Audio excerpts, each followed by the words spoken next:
Share market में invest करना चाहते हो लेकिन पहला स्टेप क्या है ये समझ नहीं आ रहा।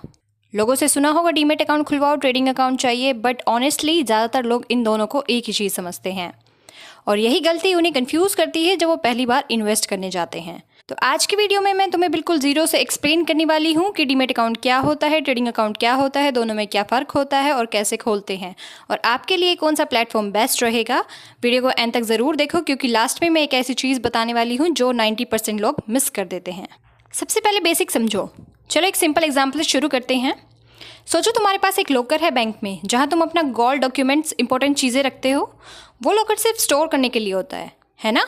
अब सोचो तुम्हारे पास एक बैंक अकाउंट भी है जिसके थ्रू तुम पैसे ट्रांसफ़र करते हो, खरीदते हो, बेचते हो। एग्जैक्टली यही कॉन्सेप्ट है शेयर्स के लिए। डीमेट अकाउंट एक तरह का लॉकर होता है जहाँ तुम्हारे शेयर्स डिजिटली स्टोर होते हैं और ट्रेडिंग अकाउंट एक तरह का बैंक अकाउंट होता है जिसके थ्रू तुम शेयर्स खरीदते और बेचते हो। और तीसरा होता है तुम्हारा रेगुलर बैंक अकाउंट जहाँ से एक्चुअल पैसे आते जाते हैं। तो शेयर मार्केट का पूरा चक्कर इन तीनों अकाउंट्स के बीच घूमता रहता है, डीमेट, ट्रेडिंग और बैंक। बस सिर्फ एक बात याद रखो कि डीमेट में शेयर्स रहते हैं और ट्रेडिंग में ट्रांजैक्शंस होती हैं। चलो अब समझते हैं कि डीमेट अकाउंट क्या होता है। अब थोड़ा और डिटेल में जाते हैं। डीमेट का मतलब होता है डीमेटेरियलाइज्ड, यानी जो चीज़ पहले फिजिकल थी अब वो डिजिटल फॉर्म में हो गई है। 1990 से पहले जब तुम कोई शेयर्स खरीदते थे तुम्हें एक फिजिकल सर्टिफिकेट मिलता था। कागज पे लिखा होता था कि बंदे के पास इतने शेयर्स हैं। प्रॉब्लम ये थी कि वो सर्टिफिकेट खो सकता था, जल सकता था, चोरी हो सकता था और ट्रांसफ़र करना होता था तो काफ़ी टाइम लगता था। तो 1996 में इंडिया में सेबी और एनएसडीएल ने डीमेट सिस्टम लॉन्च किया जिसमें सब कुछ इलेक्ट्रॉनिक हो गया। अब तुम्हारे शेयर्स एक डिजिटल फॉर्मेट में स्टोर होते हैं, बिल्कुल वैसे जैसे तुम्हारे बैंक में पैसे होते हैं। दिख नहीं रहे फिजिकली बट होते वहाँ हैं। अब बात करते हैं डीमेट अकाउंट के फ़ायदों की। पहला फ़ायदा ये है कि शेयर सेफ रहते हैं, खो नहीं सकते। दूसरा ये कि इंस्टेंट ट्रांसफ़र होता है। तीसरा ये कि एक ही जगह पर सब कुछ दिख जाता है, shares, mutual funds, bonds, ETFs सब एक जगह। और चौथा ये कि गवर्नमेंट और सेबी की नज़र में सब कुछ ट्रांसपेरेंट होता है। अब एक इम्पॉर्टेंट सवाल, डीमेट अकाउंट कौन ऑपरेट करता है? इंडिया में 2 डिपॉजिटरी हैं। पहली है NSDL यानी नेशनल सिक्योरिटी डिपॉजिटरी लिमिटेड और दूसरी है CDSL यानी सेंट्रल डिपॉजिटरी सर्विस लिमिटेड। तुम सीधा इनसे डील नहीं करते, तुम किसी DP के थ्रू अकाउंट खोलते हो। DP मतलब डिपॉजिटरी पार्टिसिपेंट्स, जैसे Zerodha, grow, Upstox, angel one. ये लोग तुम्हारे और डिपॉजिटरी के बीच का ब्रिज का काम करते हैं। अब बात करते हैं ट्रेडिंग अकाउंट की। ये वो अकाउंट होता है जिसके थ्रू तुम एक्चुअली ऑर्डर प्लेस करते हो स्टॉक एक्सचेंज पे, मतलब NSE या BSE पे। जब तुम अपने फ़ोन पे ज़ीरोधा या ग्रो खोलो और बोलो कि मुझे रिलायंस के 10 शेयर्स खरीदने हैं तो ये ऑर्डर तुम्हारे ट्रेडिंग अकाउंट के थ्रू जाता है एक्सचेंज तक। एक्सचेंज मैच करता है, कोई बेच रहा होता है रिलायंस के शेयर्स तो डील हो जाती है। अब शेयर्स तुम्हारे डीमेट अकाउंट में आ जाते हैं और पैसे तुम्हारे बैंक अकाउंट से डेबिट हो जाते हैं। ट्रेडिंग अकाउंट से तुम क्या क्या कर सकते हो? स्टॉक्स बाय और सेल कर सकते हो, इंटरडे ट्रेडिंग कर सकते हो, मतलब सेम दिन खरीदना और बेचना। फ्यूचर और ऑप्शंस की ट्रेडिंग कर सकते हो जो एक एडवांस टॉपिक है और उसे हम एक अलग वीडियो में कवर करेंगे। और करेंसी और कमोडिटीज़ ट्रेडिंग भी कर सकते हो। एक इम्पॉर्टेंट बात यह है कि ट्रेडिंग अकाउंट के बिना तुम सिर्फ म्यूचुअल फंड्स में इन्वेस्ट कर सकते हो, डायरेक्टली स्टॉक्स नहीं खरीद सकते। चलो एक बार दोनों का डायरेक्ट कंपैरिजन करते हैं ताकि कन्फ्यूजन बिल्कुल भी ना रहे।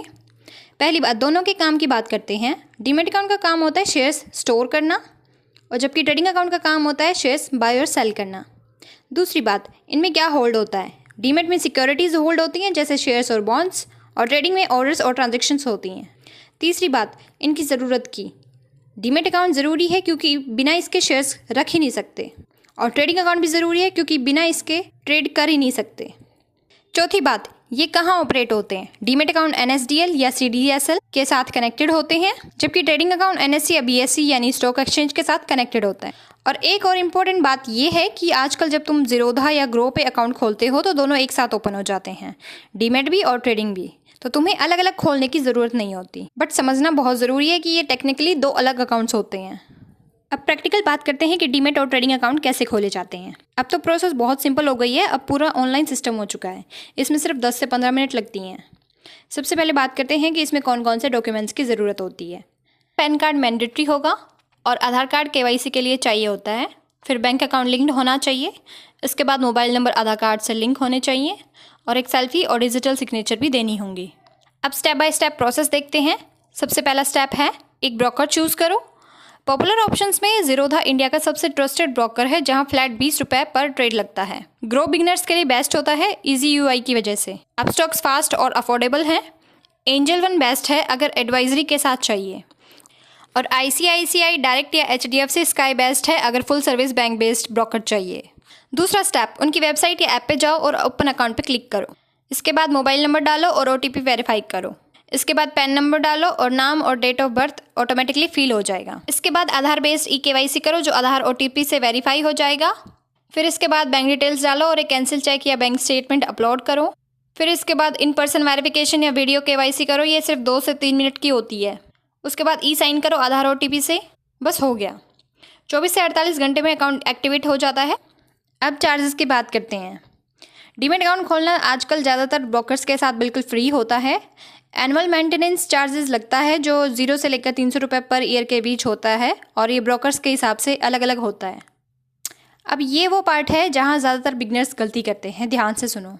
पहली गलती होती है ब्रोकर ब्लाइंडली चूज़ करना। सबसे सस्ता हमेशा सबसे अच्छा नहीं होता। ब्रोकर का प्लेटफॉर्म, रिलायबिलिटी, कस्टमर सपोर्ट और चार्जेस स्ट्रक्चर ज़रूर देखो। दूसरी गलती होती है ट्रेडिंग और इन्वेस्टिंग में फ़र्क ना समझना। Demat account long term investing के लिए भी यूज़ होता है और trading account short term trading के लिए भी। ये दोनों चीज़ें अलग हैं। नए लोग सोच लेते हैं कि स्टॉक मार्केट में सिर्फ ट्रेडिंग होती है, जबकि इन्वेस्टिंग भी होती है। तीसरी गलती होती है मल्टीपल अकाउंट्स खोल लेना। कई लोग मल्टीपल ब्रोकर्स पे अकाउंट खोल लेते हैं और टेक्निकली ये अलाउ है, लेकिन AMC और मेंटेनेंस कॉम्प्लेक्स हो जाती है, इसलिए पहले एक अच्छा ब्रोकर चूज़ करो। चौथी गलती ये होती है कि नॉमिनी ऐड ना करना। अकाउंट खोलते वक्त नॉमिनी ज़रूर ऐड करो। अगर कुछ हो गया तो तुम्हारे शेयर्स तुम्हारी फैमिली तक पहुँचेंगे। पांचवी गलती होती है डोरमेंट अकाउंट का ध्यान ना रखना। अगर 1 से 2 साल कोई ट्रांजेक्शन नहीं की तो अकाउंट डोरमेंट हो सकता है, जिसके बाद रीएक्टिवेट करना पड़ता है। और 2026 में एक नया अपडेट ये आया है कि सेबी ने 2 फैक्टर ऑथेंटिकेशन और नॉमिनी वेरिफिकेशन को और स्ट्रिक्ट कर दिया है।